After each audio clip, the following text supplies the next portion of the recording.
কুমিল্লার ব্রাহ্মণপাড়ায় একটি সরকারি প্রাথমিক বিদ্যালয়ের অফিস কক্ষে মারামারির ঘটনা সামাজিক যোগাযোগ মাধ্যমে ভাইরাল হওয়ার পর বিষয়টি নিয়ে গত ১৪ ডিসেম্বর দৈনিক বাংলাদেশ প্রতিদিনের মাল্টিমিডিয়ায় একটি সংবাদ প্রকাশিত হয়। এরপর ঘটনার সাথে জড়িত ২ সহকারী শিক্ষকের বিরুদ্ধে ব্যবস্থা নিয়েছে জেলা প্রাথমিক শিক্ষা অফিসার। মালাপাড়া ইউনিয়নের চন্দপাড়া সরকারি প্রাথমিক বিদ্যালয়ের সহকারী শিক্ষক মাহমুদুল হাসান জুনায়েদকে সাময়িক বরখাস্ত করা হয়েছে। একই বিদ্যালয়ের অপর সহকারী শিক্ষক মোহাম্মদ মহিউদ্দিনকে কারণ দর্শানোর নোটিশ দেওয়া হয়েছে।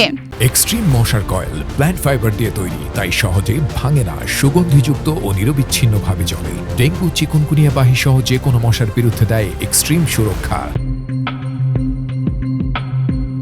এক শিক্ষককে সাময়িক বরখাস্ত করা হয়েছে এবং অপরজনকে শোকজ করা হয়েছে।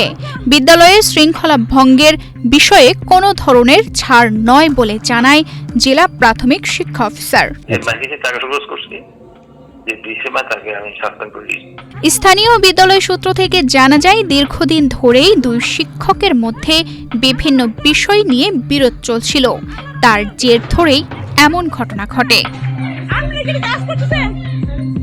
তানজিদা রহমান ইনায়া, বাংলাদেশ প্রতিদিন।